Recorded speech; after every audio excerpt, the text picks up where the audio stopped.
This October, we are going to be delivering an order with over 3,000 chairs. All the way to Chicago. That's a 14-hour drive. And we didn't even have that many chairs. It's currently September 10th, and the event is just a little bit less than 6 weeks away. So stay tuned as we show you how we plan for an order this size. And stay until the end to hear how we anticipate on making this delivery. So for this event, the event is on October the 20th, which is a Sunday. It's gonna last a full week, so we're gonna go pick up the items on October 27th. As mentioned, this event is being held in Chicago, with the mileage from here to there is 977 miles. So it's gonna be from there back a little bit under 2,000 miles distance is driving time. So for this order, the client has ordered 3,000 chairs, but we're thinking based on how he keeps increasing the amount, it's probably gonna go up. The amount that they paid is already $11,800, almost $12,000. And our client is Shepartis. They're an event setup company. They do productions, big events, conventions. So this is gonna be our furthest out of state order to date. So a lot of stuff could happen in the mix trying to get there. So let's see how it pans out.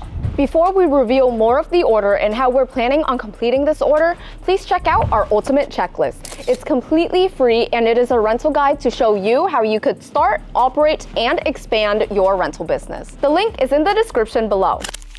So how we actually got this order is through Xavier's family member that has a rental company in Chicago. I believe they were running some ads and they got this big order coming through. And they kind of reached out to us in order to see if we can partner with them in order to fulfill it, because her inventory isn't really as big as ours. So we've kind of partnered together. We're a little short on chairs along with them. So they contracted me, as always, to go find the chairs. And luckily, they had some chairs in Mississippi, so I got them really cheap. We got them for about $5 each. They had 2,000, but unfortunately, some people beat me to the punch. So I was only able to acquire 1,000 of the chairs. So they're here now in Texas in their warehouse, all 1,000. We're planning to go ahead and get these chairs touched up, looking good. We already got, I think, around 300 painted. We're gonna paint the rest of them as well, and then let the paint cure. So like the beginning of this video, it said that the event's not till 6 weeks.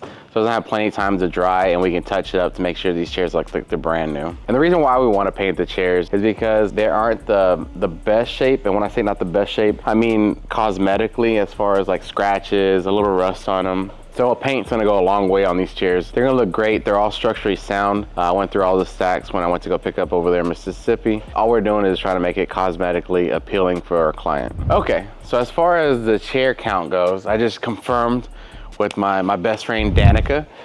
She told me that we have 1,600 chairs in inventory. We still need to pick up around 50 to 100 more black chairs. Some of the chair purchase of the 1,000 isn't all ours. I think 350 is going to Chicago, and then they need to still pick up a couple hundred more chairs maybe. But otherwise, that's pretty much how it's working out. We're kind of fulfilling our half, and then also taking consideration, we do have customers that are still running these chairs and stuff here, so our inventory needs to be a little bit more than what it is. So that's why we need to still get a couple, like 100 or 50 more chairs in order to fulfill the customers that already ordered for the week. If you have an equipment rental business and need more business clients, look at ListKit.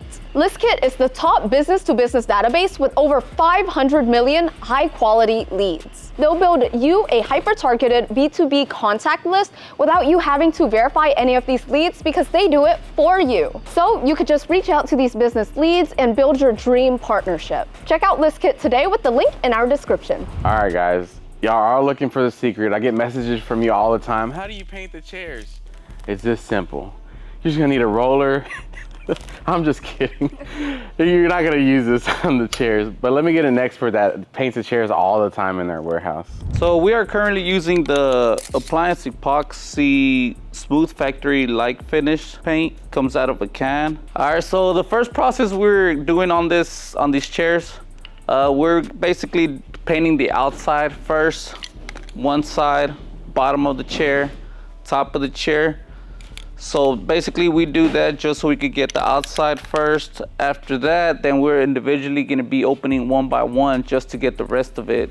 You know, it makes it harder when they're on a pallet, so we could just kind of get more detailed painting in between, you know, the rusty areas that we need to get to. So the second process we do is open each chair individually. As you can see, you know, we didn't get these front part around the area, so this is why we open them one individually, one by one. So we could kind of just give it a little touch. So we could give her that cleaner look around the whole chair. So we gotta make sure we get the back, the side, the front of it. Kind of every little small little detail that you won't be able to catch when the chair's kind of folded up. Do you also paint the seats as well, or just the iron bars? Basically, if the seat looks good, we kind of leave it alone. If it needs a touch up, like sometimes they get like, you know, after having it for so much time and it burns from the sun, then you know you kind of give it a little touch. But this one I think is pretty good, so we won't be giving it a touch, just kind of the rails where it's kind of like rusty. So after we finish painting that, we kind of let it set for 48 hours for a full cure on it. We currently have about, I want to say probably like a good 450 to 500 that we touched up on the outside areas only. We still need 705 that I have currently here behind me that we need to touch up individually one by one, just so they could get that crisp look that we're looking for. Yeah, I want to say in total it's 705. I know for sure it's about like 450 to 500 that we just touched up around, but we still need the whole count to do the individually one by one. I think depending on, you know, how busy you are, if you really don't have much going on for that week, I think the whole 700 that I need, I think it'll take me about a good 3 to 4 days, I want to say, to touch up one individual one. I want to say probably that's max, but you know, it could probably be less, anywhere from 2 to 3 days, just because we got to let them set, you know, for 48 hours. But if you have the space, if you have the time, you know, you'll be able to knock it out in 2 to 3 days. And you just let it sit like that, right? Like you don't fold it Yeah. back up? And No, you kind of, after you're done, of course you got to let it set out like that. You know, you can't stack it on top of another fresh one. So we kind of just like I said, if you have the space, just kind of lay them out like that, just strain them out and just let them sit there for the next day. And the next day, you know, you'll be able to tell when they're dry, and then you can just restack them up and they're ready to go. So this is our game plan for that specific delivery. As always, we've always had a policy to do things earlier, not on the day of. So we're actually going to deliver the chairs 2 days early. The trip should take about 14 hours to drive, probably 16 if we're stopping and, you know, taking little rest breaks. But we should be able to get it done in 1 day. Once we get there, we're going to offload the chairs into another box truck. By the way, the box truck that we're planning on taking is a 24-foot box truck. We are going to be renting that from Penske. If something happens, because it has happened in the past, where they're like, hey, we're canceling your reservation, we are going to go with plan B, which we're going to use our box truck, which is 16, 18 foot. And that thing is going to be packed to the brim. Like literally, we're not going to be able to put any kind of pallet or anything underneath it. We're going to have to stack it from the bottom to the floor all the way to the ceiling. And we've already calculated that we can do that, but we prefer to use another vehicle just because of the age, the mileage, and we don't have to really put wear and tear in our vehicles. So that's a game plan, to go 2 days prior, drop them off, and then once they get dropped off, they're coming off the truck onto pallets, onto another box truck. And then from there, we're going to be flying back here, run the operations for the week, and then once the items are ready to be picked up, we're flying back, loading them up on that parked truck, and then driving that parked truck all the way back here to Texas. So the reason why we have to offload from the truck that we're taking here to Chicago is because the person that is actually doing the operational delivery is going to use their truck, and they want all of the items on pallets that they have specifically for this event, and they have a lift gate and everything like that. So it's just going to be a lot easier. So we're going to have to kind of do double work, because unfortunately we don't have those special pallets that they want to use here in Texas. So a little extra work that either, you know, me or another team member are going to do while we're over there offloading. Hey guys, well, appreciate you watching to this point. I'm really excited to show you the real live raw footage of actual traveling over there to Chicago for this delivery.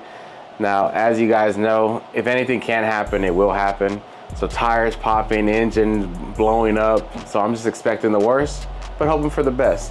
So thanks for joining in, and until next time. Thank you guys so much for joining us on this video and listening to us plan on our big delivery. You know, we don't often get out-of-state deliveries, and even though we do cover them, this would be our longest driving delivery. So yeah, we're excited to complete this delivery, and if you really enjoyed watching this video, please click this playlist up here for videos similar to this one. And to ensure that we're able to continue providing you guys with videos, please like, comment, share, and subscribe so that we could produce more videos for you guys.